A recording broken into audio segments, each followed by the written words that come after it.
Very good morning, all of you. So it's wonderful to connect with all of you at this point of time because some emotion which all of us experience commonly. I was always wondering what connects human being at any point of time, right? I mean, there are certain times we all are connected with emotion of celebration, right? There are certain times we all are connected with an emotion of happiness, right? So if you ask me, in the history of mankind, what is the emotion which is connecting all of us today is the emotion of uncertainty. Uncertainty means this. Uncertainty means we are not sure what is going to come up next. Maybe if you ask me, even a week from now, 10 days from now, 1 month from now, I mean, it's common across the globe. That is the most interesting part, or that is the most, what do you call, something which you have never experienced in the past, right? One time, one of the once in our lifetime kind of experience. So that is something what we are going through. So at this point of time, I'm so privileged to have Dr. Chitra Arvind with me because Dr. Chitra Arvind, she comes with almost 20 years plus of experience. She's the founder of Manas, right? And she has large experience of counseling people, working with the human life. So it's an opportunity, privilege for me to have her as part of this particular event. So one of the key things which I would like to learn from her today, I would like to listen to her today is say what are all the typical challenges of mind, right? Which is going to come up not only now. Now we all know. I mean, all of us. I mean, majority of us are staying at home, and see, we have started doing certain things. What is possible? We feel we can do more. All those things are the emotions which we're going through. So I'm also very curious or very keen to know post this, right? What are all the emotions which people are going to go through? I mean, is it something which, because I'm sure even well experienced doctors like her, maybe it's going to be a first time experience, right? They might have seen different kind of people, they might have met different kind of people, they have counseled a lot of them, but this is completely a new experience. So I will first, as they've just introduced Dr. Chitra, so I would like to listen from her. Yes, Dr. Chitra, please. Okay. So, very good morning to all of you here. And first of all, I would like to thank the Only Success, Mr. Vidya Shankar, for organizing such a webinar at this uncertain situation about COVID-19. So, I hope my audio is clear for all of you. Yeah. Okay, fine. So here, as we said rightly, we are all going through uncertain period. So the emotions are definitely going to be maladaptive. So what I mean by maladaptive is which is not going to help us to sustain during this period. And what next also we have to see. Like I would compartmentalize into short-term effects as well as long-term effects after this COVID-19. What I would say is maybe the next 3 to 6 months, the human mentality, the emotions and the feelings, emotions and the thoughts would be different. And maybe the post that 6 months, then again, it's going to be going for a different thing, different toss. So here, as we put in the brochure also, it is going for, actually, we are going to change the belief system also. This COVID-19 has even carved our belief system, like whatever we believe. See, human experiences is all about learning right from childhood, apart from the genetics and whatever it has bestowed on us, we all learn from our life experiences, good things, bad things that has shaped us till now. So this COVID-19 has taught a major lesson for all of us. So that learning experience, that too, it has brought about a lot of emotional changes. So the changes would be very strong and it remains in us for a long period of time. So, but then we should see whether these changes are adaptive or maladaptive. Is it going to be doing some good for us or bad for us? And I would say it is a mix of both.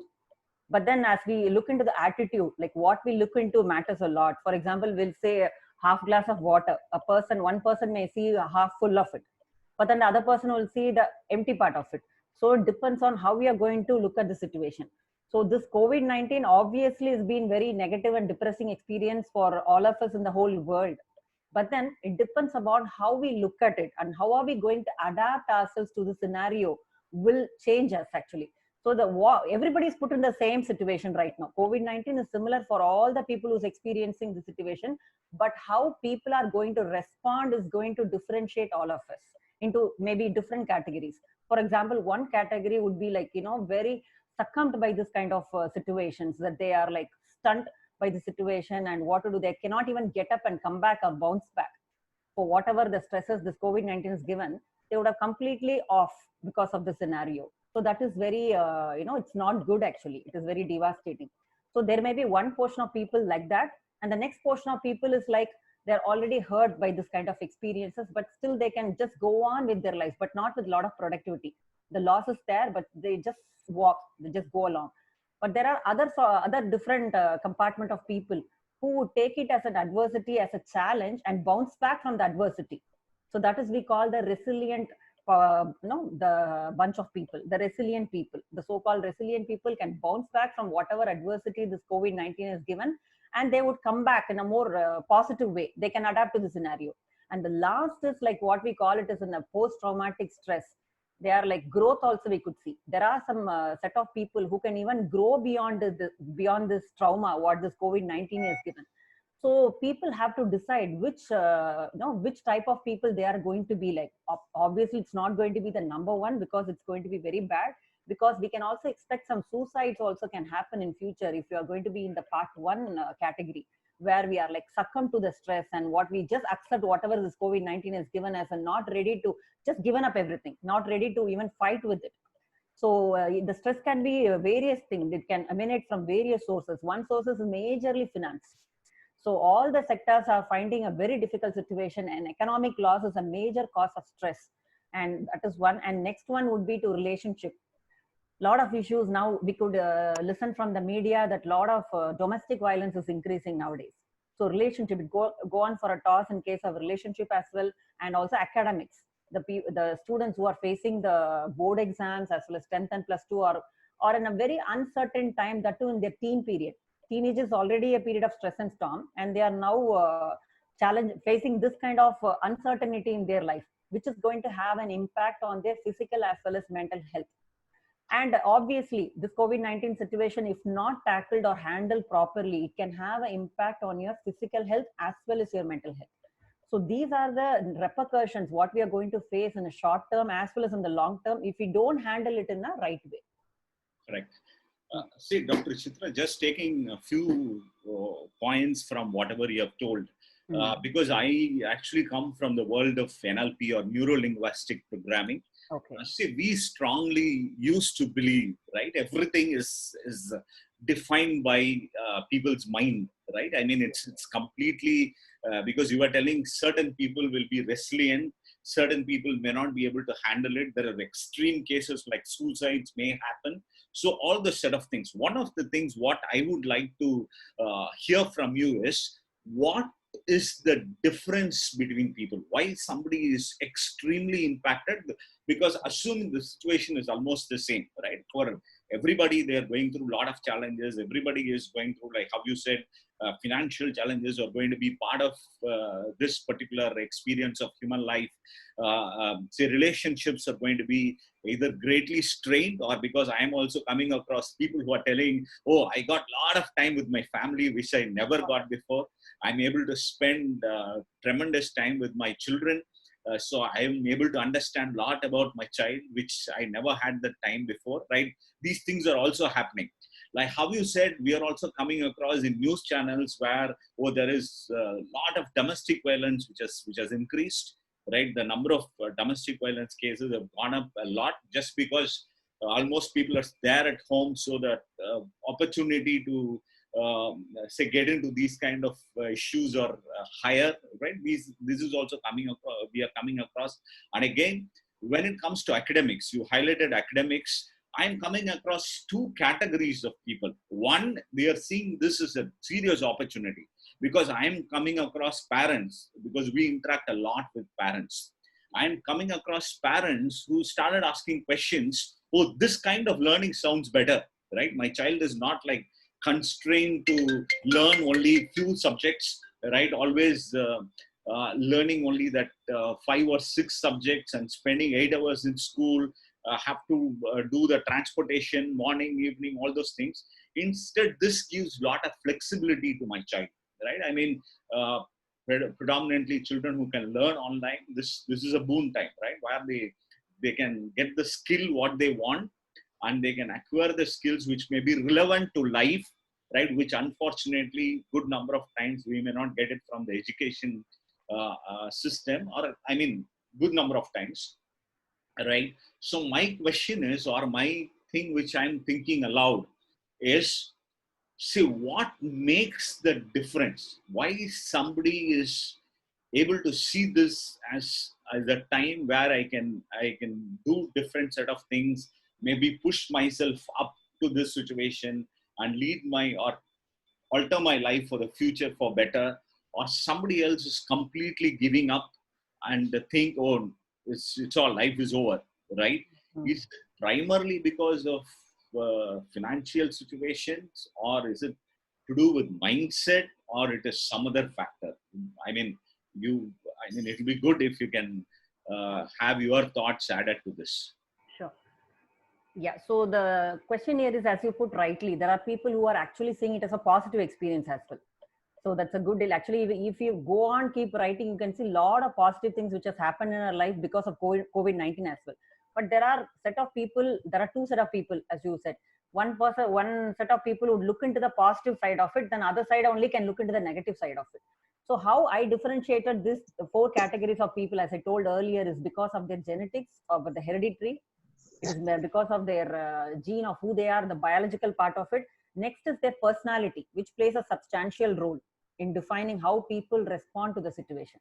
So that, but many people are not aware of. Even I told, like, there are two personality characteristics like introversion and extroversion. And at this COVID-19 situation, extrovert people would, literally go mad, because they are the ones who love to get the energy from outside and like to hang out with people, talk to people, and having having them inside these four walls with their parents or with their spouses is like very demeaning for them, very depressing for them. So this personality makes a lot of difference. And next is their life experiences. Life experiences means like they are only all the sources of stress, like financial issues, or how their relationship with their spouse, or how is their children responding to them, and what are the family environment. All this will come in that segment. So these are three factors or categories of things would differentiate people into these four compartments. So, but the answer is, whatever your experiences might be, irrespective of your genetics or your personality or your family situation or life experiences, we all have to look into the category of becoming, how to become resilient, or even to the most positive things of how to even bounce back and then come back with a lot of growth as well. This like a post-traumatic growth, we call it as. So that is a even more good thing to happen in anyone's life. So the first two category of people should try to become resilient. By that I will tell you later, maybe how to become resilient, how to become like the category 3 people. So even the category 1 people and 2 people who may kind of like giving up or becoming succumbed, they may also experience a mental health issue already. So now of late I've been getting clients who have been already with some anxiety issues, anxiety or OCD, obsessive compulsive disorder, or cleaning their hands. These are one of the symptoms of it. So what happens is, during this COVID-19, their situation will be more and much more worse now. Their anxiety will be multiplied now. So because of their mental health issue also, they are not able to cope with the challenges of their life. See, first of all, mental health is not looked into. And we are only thinking about physical health right now also, COVID-19 and what we do and all that. But what is the impact it has on our mental health is something, the other side of the coin, which is not looked into. But it's very important that we look into, because mental health is not only absence of, the disorders like BP or sugar, or a lack of mental health problems like I don't have anxiety issues, I don't have OCD issues. It's not about that. It is about enjoying your physical health, mental health, as well as social well-being. So WHO has defined mental health in such a way, it's not only mere absence of disease, but the presence of mental well-being, physical well-being, as well as social well-being. And if you're not enjoying this well-being, that means you're not having a proper mental health. And what happens if a person does not enjoy a positive mental health is, he may not have the the stamina to look into the challenges the life throws at him, and he cannot cope with stress, and he cannot be productive, and it can have an impact on his mental and physical health, and he cannot live a meaningful life as well, and his lifestyle choices will be poor. For example, we'll say sleeping on time, eating thrice a day a meal, nutritious meal, and having some moderate exercises. People low in mental health cannot follow this lifestyle properly, and they will not have the self discipline to follow this. So that will have a direct impact on their physical and mental health again. So it's like a vicious thing happening. So to answer your question, so these four different people, it is based on these kind of experiences. Maybe they are having poor mental health, or and because of that also a lot of issues can happen, as I told you right now. And their genetic material may be different, like the hereditary is different, and life experiences are different, and personality is different. That is why they are not able to cope up with the COVID-19 situation in a positive way. As you said, there are a set of people who are able to see the positive side of it, but similar situation only, these same kind of people are not able to even see the single positive side of it, and same complaining that I'm depressed, bored, frustrated, and all that. So it is very ironical, like we are all put in the same situation, like the egg is put in water and also potato is put in water, but how it comes out depends on how the material which is put into it, not because of the situation or the people. That many people don't understand. Okay, Right. so that is a major part. Right. And say it will be curious, or I'll be curious to look into your say what do you call the appointment sequence or appointment diary, right? Just to check, is the calls what you are getting, is the request what you are getting right now, is it completely different than your normal set of days? I mean, or different kind of people whom you are meeting, people coming up you with different kind of challenges, or specifically what is it you are facing as a doctor, right? I mean, you should be facing maybe that's my perception. I'm not sure whether things have changed at this point of time. Yeah.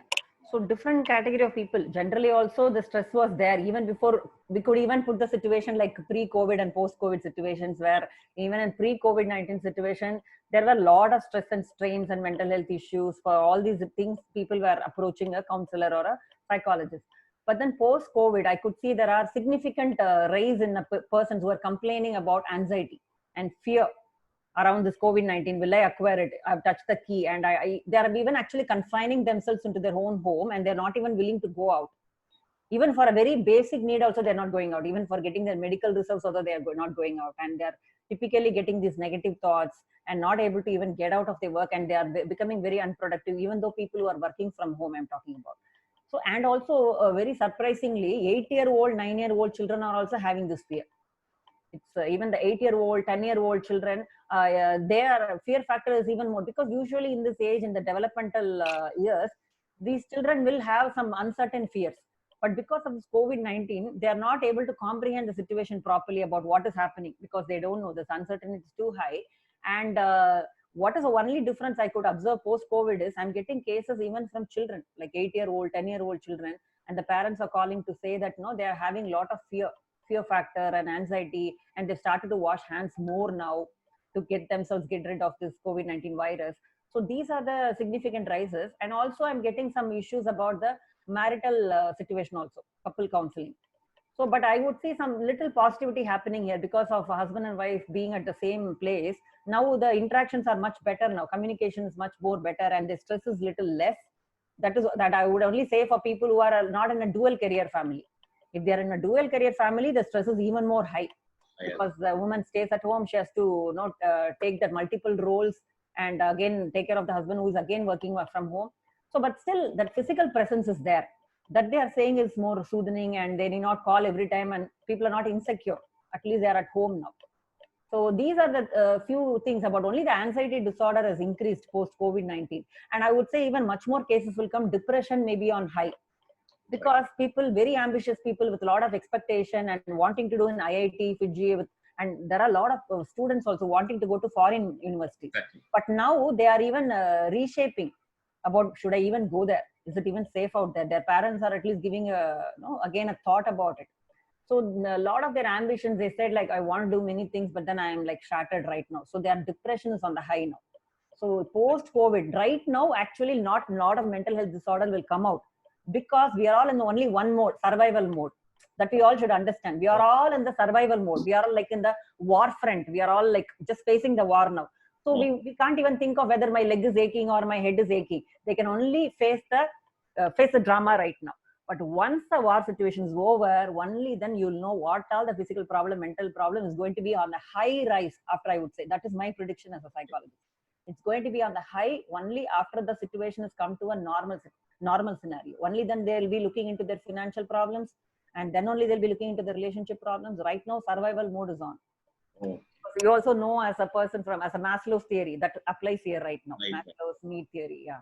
Correct. So that was a good analogy. It makes a lot of things clear, right?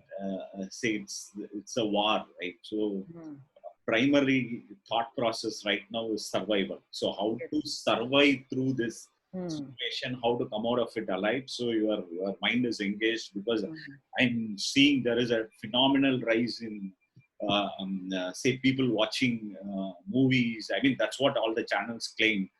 So all the news items, I mean, that's what is typically mind consumes a lot right now. So all those other real challenges of life have been kept away for a while, right? Because it's not pressing it so hard right now. So that has been kept aside, and we are fighting or going through a war. And as you said, the post to this is what will be a challenge which we have to handle. And another interesting aspect, what you have actually told, because in the science of NLP, we used to say 0 to 7 is what we used to call it as the age of imprinting age, which means 0 to 7 is when the belief systems of a child is formed. So whatever they believe during that age, it remains with them till the last day of their life. This is something what I have learned in my very early days of NLP, right? And so if you go through children today, one of the question is like, because I strongly believe, I mean, in one of my previous sessions, I was actually telling when it comes to children, so they can translate this experience in any way, right? I mean, this is predominantly a translator which we need to use right now. Is this going to be a very powerful, positive experience in life, or it is going to be something a deeply negative experience in life? Is it going to install a lot of positive beliefs for us, or is it going to install a lot of negative belief for us, right? Because today also we are going to see, or there is a strong faith somebody can believe, okay, anyway we will survive through all these things, and we will, if this is a phase which this will also pass, right? This is something which I am also hearing good number of times, maybe in certain medias, or some of the people who come up to say, okay, this is also a period which we will cross, which we will go through, we will come alive. So those kind of thoughts. So if you go ahead, so in a long run, right, if you need to list down, these are all the possible impacts. Maybe I would like to know both ways, both positive and negative impacts, what this scenario can create in human life. I mean, primarily children, because we handle every day, any day, maybe we handle over 60,000 children, right? From various schools, we interact with them. Our trainers go ahead to interact with them. So specifically, if we can highlight few things for children also, that will be very interesting. Otherwise, what are all the long-term positive impact? Is there any positive impact? Because people actually wonder when I ask this question, are there really any positive impact? And similar to that, what are all the negative impacts out of this scenario? And if we say negative, so we will definitely think through how to actually handle those negative impacts, right? How to actually come out of those negative impacts. Okay. Yeah. So first, I will answer your question about the first 7 years of age you were talking about. So it is very important, even in transactional analysis theory of psychology, we talk about, Eric Berne has told about this, because that actually determines our fate as well. It is, we call it as like, even before going to an astrologer, first 7 years is your fate. And if you are not given any intervention, then the fate will go on as well, like already what is written in the first 7 years of age. So I would here only I would encourage the parents. They are the very important agents to make some meaning in their children's heads right now. especially the children who are in the first 7 years or even till 10, 12 years also. What I would say is because at this point of time, the children are not very good at comprehending the situation. For them, it is like looking black and white. They are not clear. It's not black and white. It's gray only. It's not clear for them. So as a parent, you are the one who have to intervene and sit and talk with your children. And meaning making, we call in psychology, like what meaning you have to put in your brain. The child's mind is in your hand. You can even put a negative story or a positive story. So it is in the parents' hand, because now they are only at their home, confined at home. They are not getting influenced by any other societal things.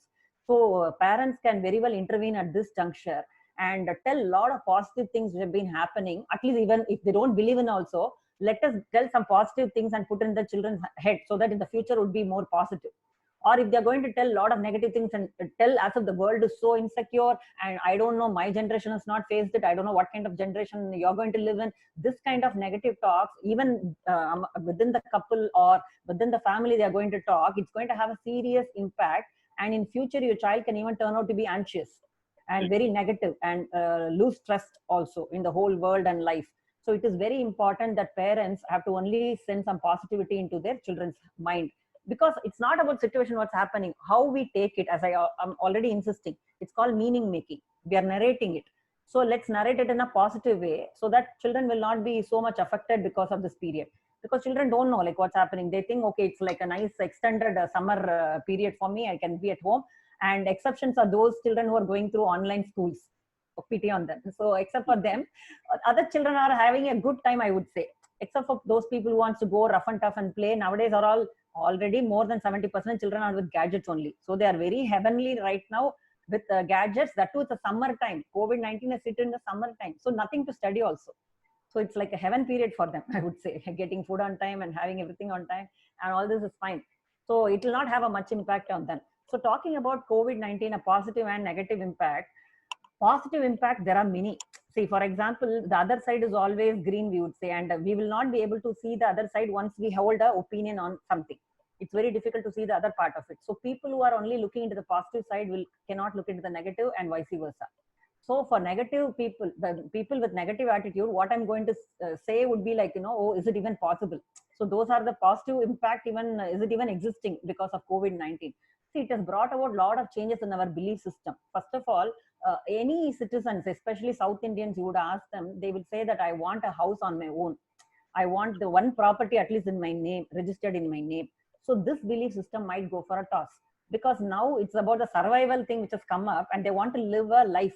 Already youngsters have entered this place wherein they want to live for a day happily, because they are even getting into drugs because of that. I want to enjoy the day, because life is short. Enjoy is the one word now, one word thing for all the youngsters and even elders. And for the forthcoming generations also, Gen Z, we call 2000 bonds, are also going to adopt this belief system that live for the day. And one more learning also they will have, that we need to have some cushion thing as a finance or a savings. Savings are important. Like we are sitting jobless for 1 or 2 months. If you don't have any savings and you're going to only expect from your every month salary, it's going to be disastrous. So they will understand the importance of money as well. At least we should have some savings now, right now. Only then you can, like we say in exams, don't prepare last minute. What if something goes wrong? We need to have that cushion time. Similarly, we need to have the cushion money also, finance. You will have to plan ahead. So that learning, if you're not ready, open about it, you need to at least understand that you should have that. We don't know what is the uncertain period going to be like. Even if it's going for 6 months or so, we need to have the financial reserve. We can't just live for the day. So for the youngsters who may think that I can live for the day because the life is so uncertain, please also remember that if something more, one more wave hits, you should be ready for that to sustain that wave. You should be all prepared. Have the foresight. And what are the positive things COVID-19 has taught us is to minimalism. Now the theory of minimalism is on the round, that we are happy and satisfied with the minimum needs. We are not going for a Gucci. I'm talking about women who are not going about the Gucci handbags anymore, or any nice makeup products or beauty parlors. Now we are only with the minimal thing. We are surviving with the minimal things. Similar goes with the men also. They are not looking out for any parties right now or going to foreign countries for vacation. Only thing is just whatever we are having, groceries and few things, whatever we have to survive on, those are the things which are looking. And this will also sustain for a period of time. It will also, there are a lot of chances that this belief system will be strong, getting more strong. Why should we even just hold a lot of things which we don't like? Let's live with what things which is minimally important for us. And they have started to understand the meaning of relationships, especially old age people. When they like my relatives or my friends whom I ever talked to, earlier they told that please leave us alone and we want to be on our own, like community health homes or something like that, community setup. Exactly. But now they're thinking that I should live, I should see my daughter who's in foreign, I should see my son, and I should be with some people. And I don't see anymore you are a burden, you need to be with me. They also just understand, they appreciate the importance of relationship now. So good things. Actually, COVID-19, if you see it one perspective, it has taught us a lot of very, very costly lessons to us. So that will stay and change the whole belief system. See, belief system will form only after a very major changes in our life. So this COVID-19 has rewritten our belief system for a positive things also. Negative things, as I told you, see, people who are not very resilient or tough enough only will succumb to the situation, because they may think it is like end of the road. Already I had some plans. So people who are having this rigidity, the personality issues, and already some mental health issues, they may give up on life. So money, I don't think I can earn any more money. Whatever I had in mind is gone. So for people who are in business, they would have investment. They would have made some investment. Right. So for those people also, they'll find it very difficult to sustain it. So even then, I'm telling you, it is not about the stress and strain what you're facing in life. It's about how you respond. So here I need to talk about Viktor Frankl. I think some of the participants would have heard of him. Viktor Frankl, who has written a book on logotherapy, meaning of life. So it's very important that even if you don't have anything in hand, even now you can restart your life.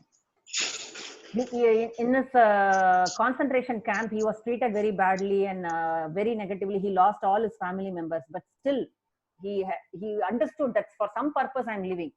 Then only he understood the purpose of life. So in COVID-19 situation, I would urge all the people to understand their meaning and purpose of life and really find out, come out of your automatic pilot mode and think, why am I even living? Why God has given me life and why am I not dying? So what should I actually do to the society or to myself, to the community? Why are we even living? Any child born in this whole world has got some meaning attached to it. So time to understand our meaning and purpose and go behind it, not like going behind something which is not even our cup of tea. Right, because one thing which stays with my mind is what you are mentioning about relationships, primarily relationships with elders, because now it is becoming a trend where even elders feel I want to be independent, because there are a lot of elderly homes coming up all across the country. That is becoming a major real estate thing which is coming up. There are elderly homes because what they thought, or the thought process is, see, I need a good environment to live. Maybe I want food on time and I want medical facility. This is what was the thought. Today's environment proves it wrong, right? I mean, all those things means nothing if I don't have the people along with me, right? So they want to connect. I mean, I'm sure today more video call happens with the family than ever before, right? I mean, same set of people when as they were abroad or something, they are almost connecting every day, checking how are you, how you are doing, right? All these things, not because of anxiety alone, which is also a factor, but apart from it, there is also a factor of where you are missing them, right? Where, as you said, the meaning of relationship has come back, not only between the parent and the child. It is even when you have an elderly parent, right? Then they feel, even as elders, I think they are rethinking, because they started feeling, many of them started feeling, am I a burden to my family? So now that thought is questioned, and that thought has been challenged. So it is time to rethink, as we were always feeling. We are getting back to a lot of basics, right? And say we are realizing ourselves, we are moving. I mean, we are living without going to malls. We are living without going to movie theaters. All those things are possible. I mean, predominantly when it comes to city life, right? But when you go ahead, check in rural areas, one thing what we can possibly learn from them is people are looking at self-sustaining life, which means you are able to sustain yourself with whatever maybe resources you have. That is something was way of life which we may possibly learn out from this situation. And predominantly, one thing which I'm very keen of is how we are going to translate this particular experience of life. As we all know, it is a lifetime experience. It is, I don't think it is ever going to come back, any of us in lifetime, because I always have understood this is a cycle. 100 years back, this has happened, right? 1919, Spanish flu was the last pandemic in the world, and we are in 2020. So approximately once in 100 years, it comes around, because events in the world happens in a cycle. So it is not going to be seen again. So if you look at it from that perspective, we can go ahead, look forward for a lot of learnings out of this, right? Maybe where we can recreate a lot of new useful beliefs, recreate a lot of new useful habits. All those things are possible. See, one thing which I would like to maybe have it as a last point of discussion, and after this, maybe we'll take up some questions from people who have joined today. Is this? See, completely we are going to redefine the way we are working, right? It's going to be different, is what I feel. Yes. Because I still remember, I read some 7 or 8 years back, I read a quote from Richard Branson of Virgin Airlines. So, where the question was this, he was asking a question to the world, maybe should you have your offices, right? And he was also telling this, see, 2030, the kids will ask or will be surprised to know all of us started from home, went to a common place, were doing something the whole day and then coming back home, right? So, because that will be the past. So, why you guys were doing it? Why you people are doing it? The kids of 2030 will ask you this question. This was a thought from Richard Branson, maybe some 5-6 years back. I read this quote, right? And in a normal course of time, maybe in 2030, it should have been a fact. But I feel maybe it may even happen in 5 years from now, 6 years from now, right? So, as a doctor, what kind of psychological impact it will have on people? What do you think? I mean, the way we are alter our working, right? Is that going to be way of life? Definitely yes. That's going to be one way of people have to learn, connect with people online, right? So I would like to know what kind of impact it will have on all of us. Okay. Yeah, so when it comes to working atmosphere, every employers are now thinking about how to redefine it, because we have to look into the mental health also of the employees now. There'll be a lot of insecurities right now. Whether will I get the salary for this month, or will I be even retained, because they'll be afraid about the performance appraisal. So here again, the question of the survival of the fittest. So whoever is a fit only will be retained, others will be like chucked out of the company.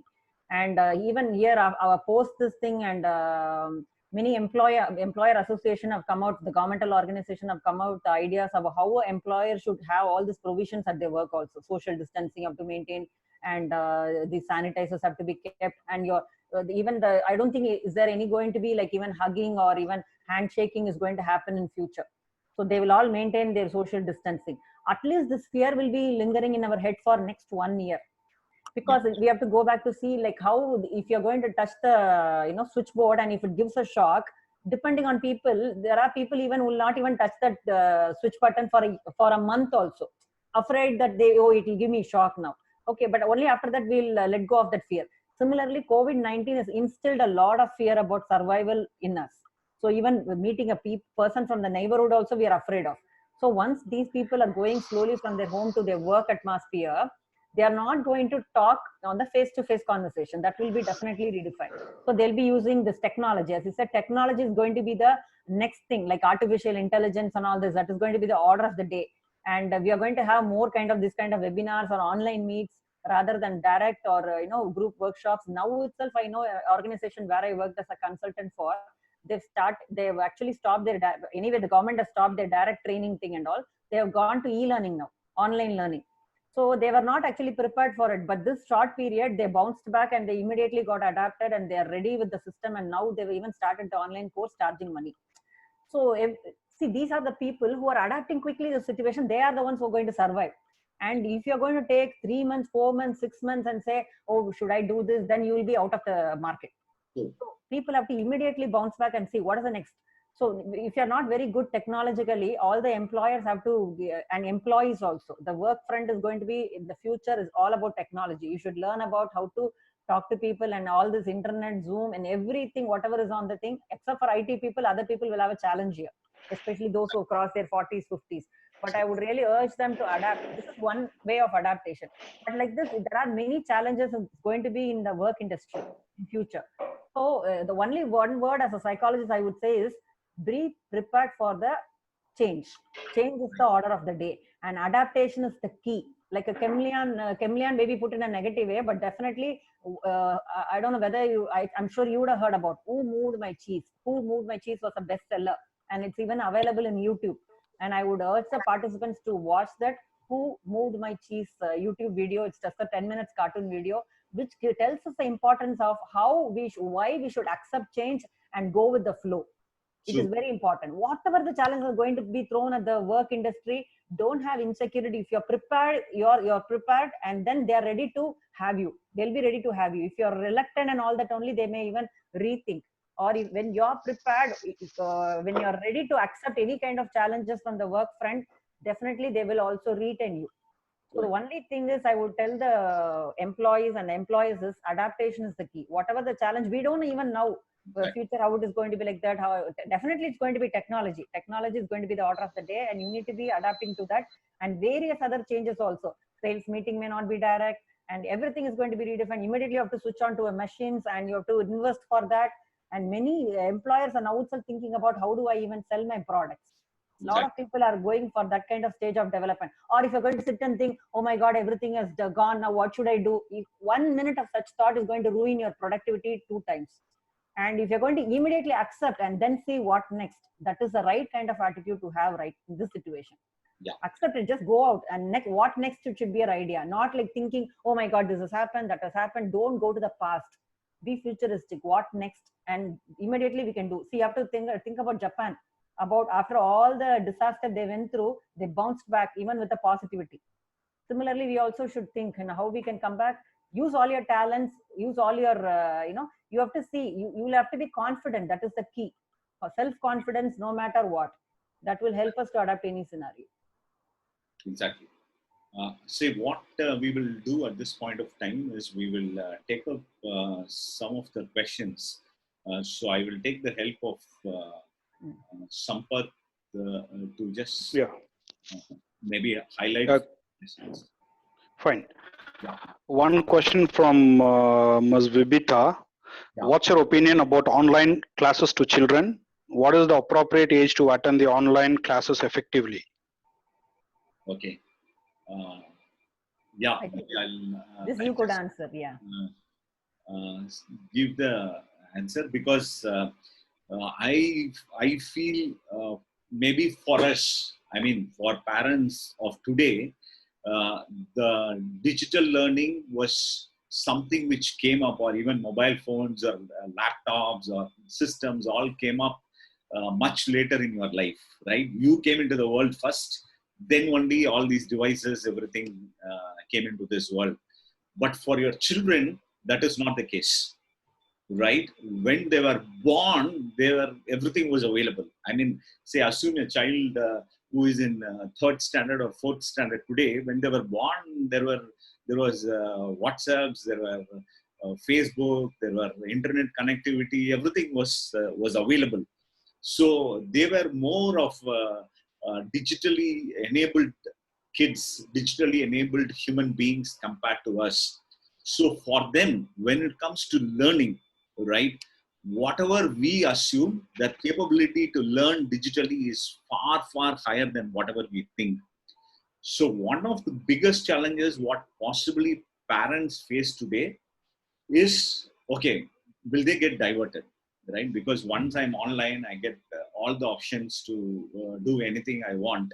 So that is one very genuine concern for most of the parents.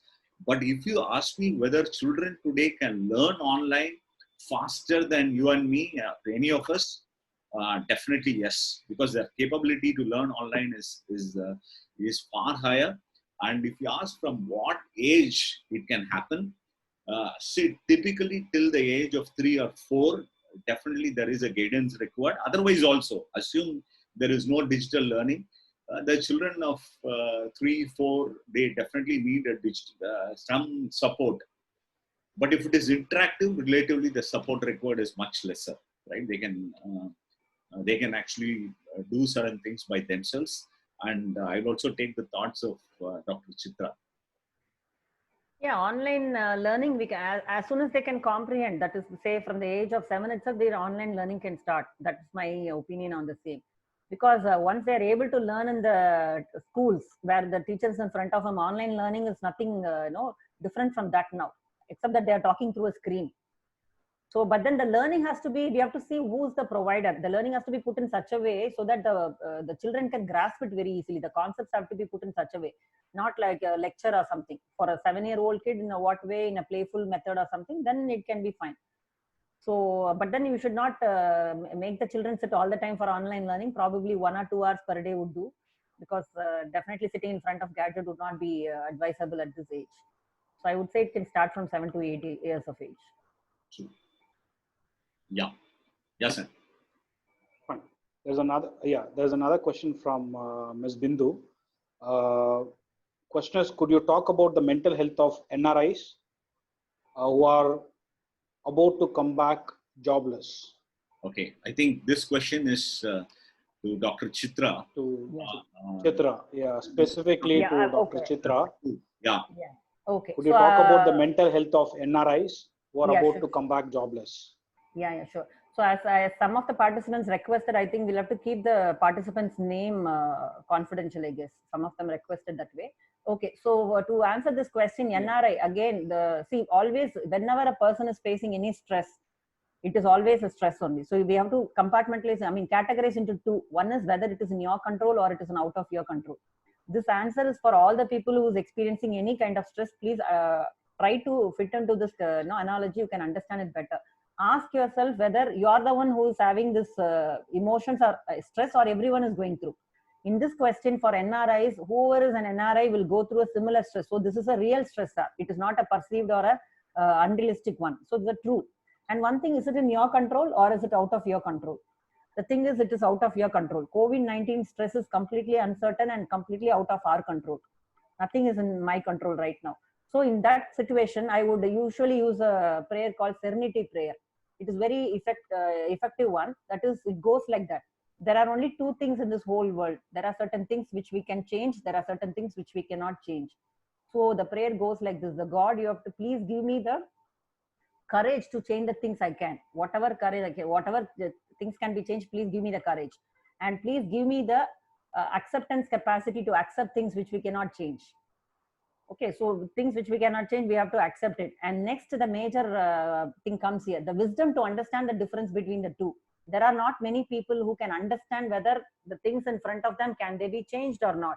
It can be a person, it can be a situation. Right now, we are all facing COVID-19. So obviously, the answer to this question is, it is out of the control. So we have to accept the truth. And being an NRI, they will have their expectations about money and all that in a very high way, because already they would have enjoyed some status of life. And for them to come to reality and come to a term where they cannot live that standard would be definitely depressing. But what I would say, it is only a period, like this too shall pass period, maybe a year or two it will take for them to bounce back.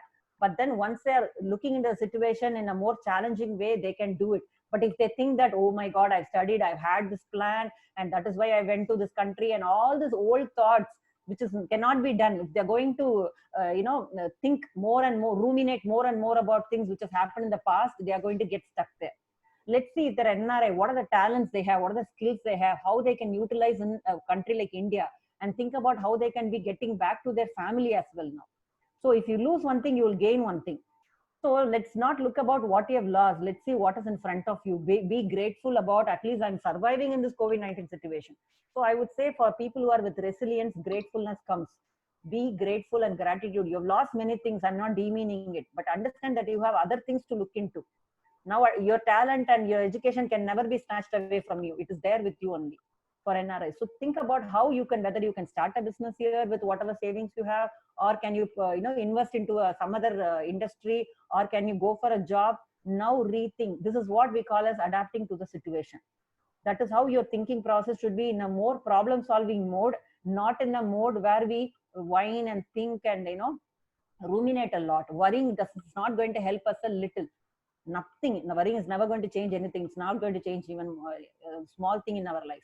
Just you have to think about, how do I get solution? All problems has got solutions. So you should not see it as a problem, but see what's going to be my solution. If you look into that way, NRIs also can definitely bounce back from this tough situation as we are all going through, with their, with the resilient capacity. And then maybe there will be a problem for 1 or 2 years. After that, I'm sure they can bounce back. So be positive. Positivity is very important in this situation. Okay, so this is my answer. And next question, please. Yeah, thank you. And one more question. How can you relate Maslow's need hierarchy theory with the current situation? Okay. Yeah, since I mentioned Maslow, that's my favorite theory. Maslow's theory is a need of motivation theory. So according to Maslow, there are 5 needs. So basically, every human has to go through that pyramid. The basic need is like food and hunger and thirsty. All these are in the basic pyramid. And next is the need for security. And next is the need for love and belongingness.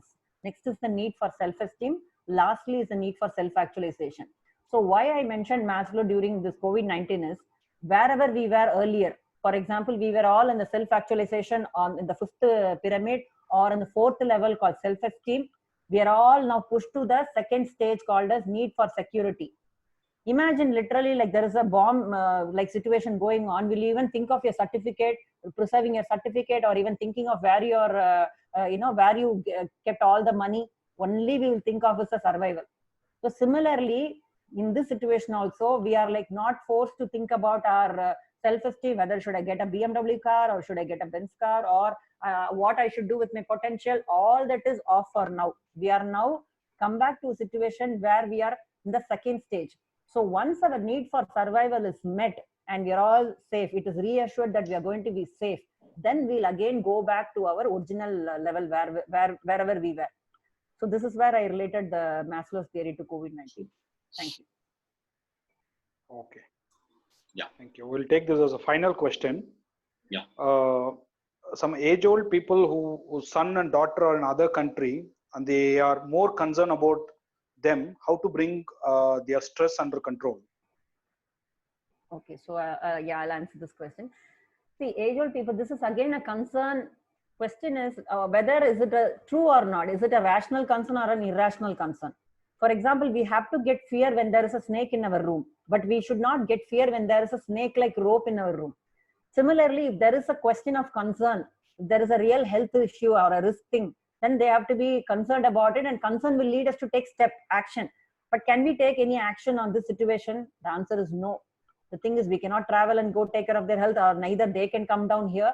So as old people, obviously they are worried about their kids. So what I would suggest is, on a daily basis, you have to talk to their relatives, that sons and daughters who are there. And the sons and daughters, whoever is there, I also have to reassure them that they are safe and fine, that they're taking all the precautions.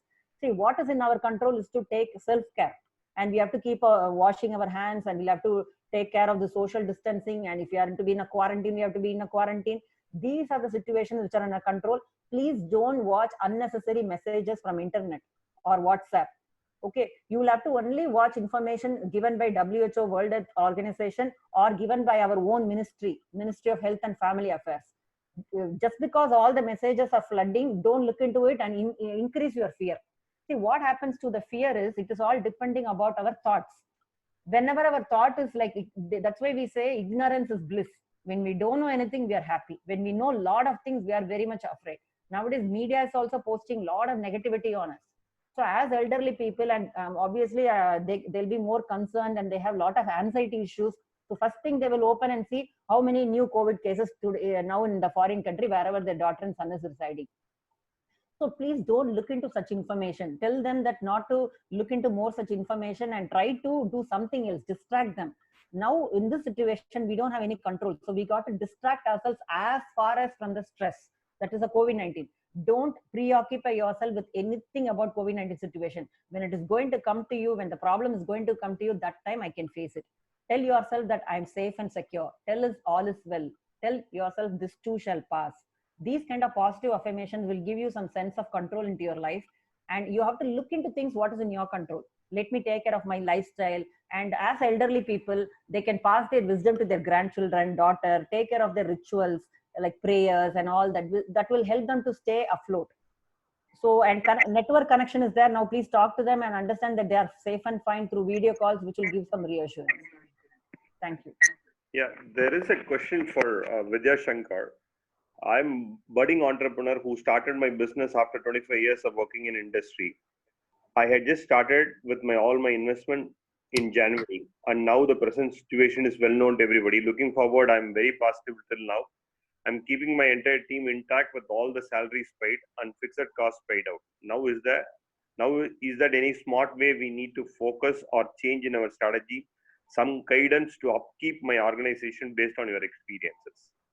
Right, because I'm not very sure of what kind of business is that, but assuming again you are not alone, right? And this is not only interestingly, this is almost one of its kind where not only the small enterprises are impacted, even very large enterprises are impacted. Today, huge oil companies are going through phenomenal pressure because they don't know what to do with the amount of oil which has been digged, and they don't have space to store, right? So one thing is, the challenge is common for every entrepreneur. Every entrepreneur goes through this challenge because you have a huge size of unproductive manpower, right? Or you're finding it too difficult to employ manpower, geared up digitally, right? And apart from it, the fixed cost is what every business do have is something must be handled, right? And over that, only thing what you are left with is you may possibly have some variable cost which should have drastically should have come down, but the existing cost of fixed cost, you still have to find a way, right? You still have to ensure there is some source of income which is coming in. So as an entrepreneur, what we want to look forward is, if you survive through this toughest time, the business becomes very, very strong. The businesses which, again, I'm not very sure of how long you're running this particular so assuming I know a good number of startups even, right? One thing which I always tell them is, if you sail through this tough situation, um, I mean, you can sail through any of these, because this may be one of the toughest situation for any of the businesses. And it is all about, entrepreneurship is all about seeing opportunity, right? In your business, is there an opportunity which is emerging out of this situation? If you feel there is an opportunity emerging, you are there. And apart from it, uh, digitally transforming the business is going to be the future. Whichever part of the business can be digitally transformed, which can be digitally moved, that must be done right now, right? It is an opportunity to move most of your business online. So it must be done, because that's going to be the future. That's going to be the way of life. Uh, so entrepreneurship is all this. How you handle the challenges, and during challenges, what you do to yourself. And what we always call it as self-talk, right? What you tell it to yourself makes all the difference. So that's something what I have for you. Right?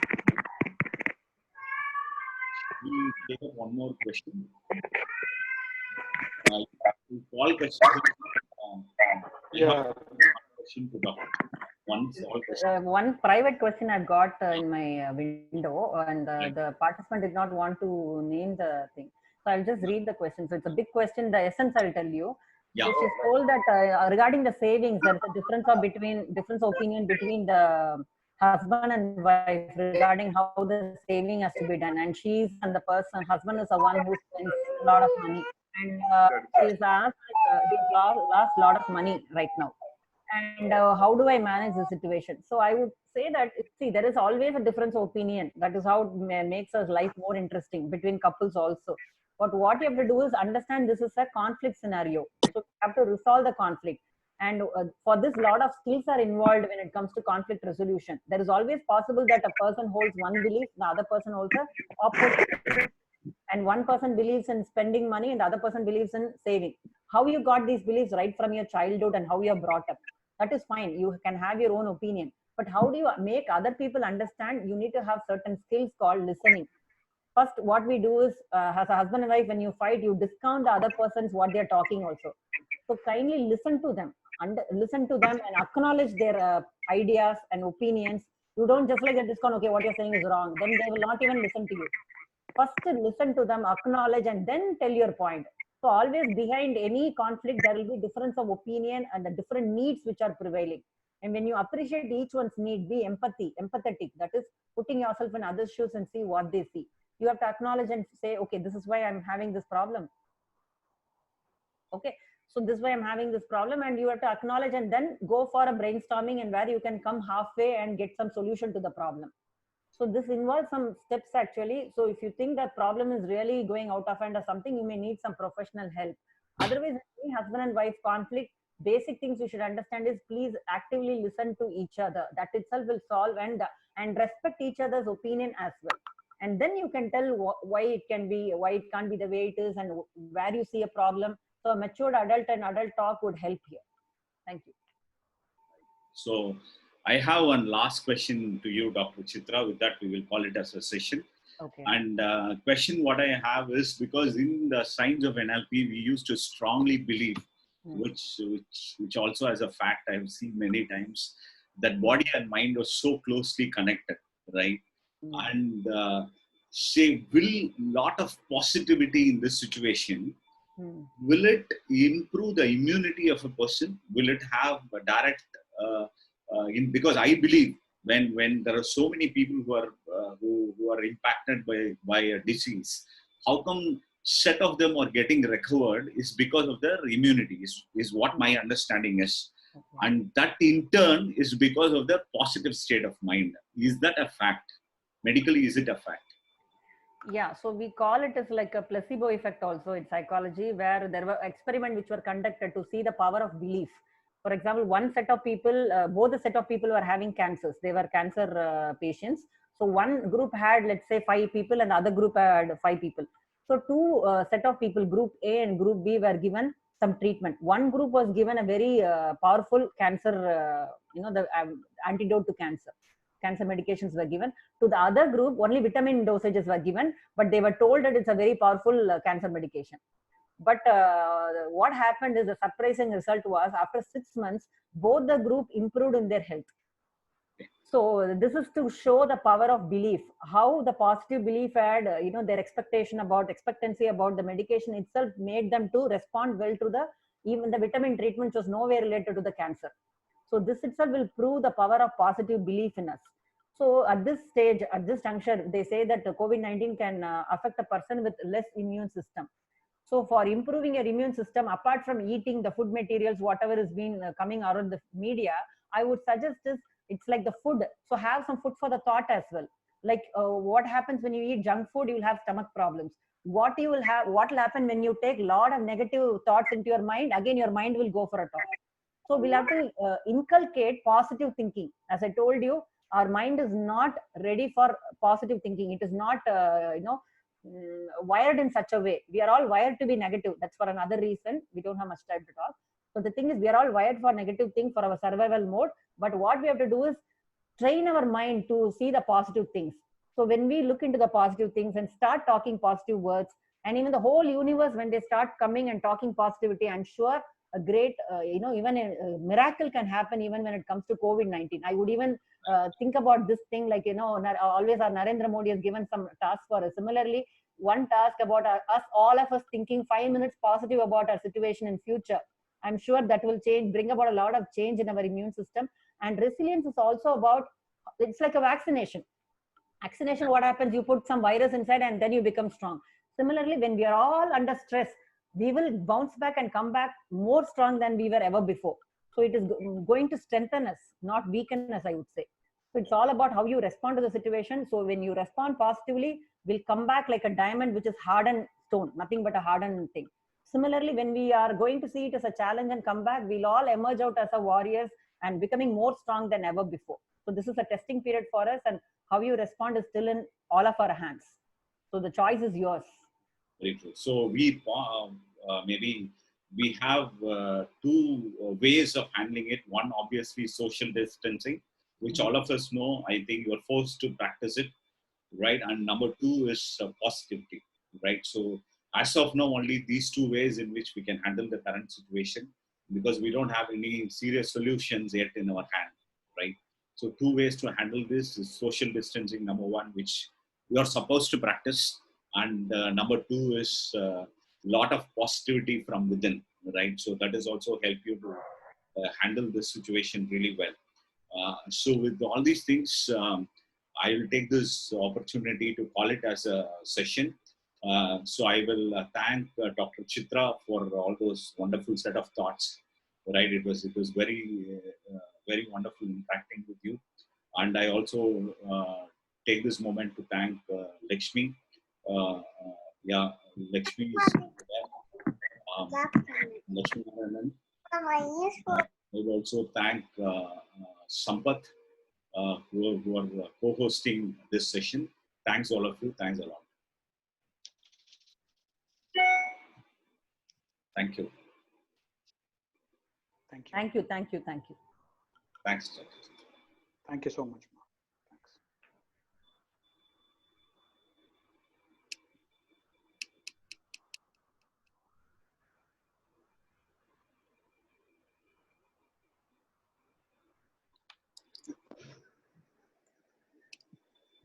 Thanks.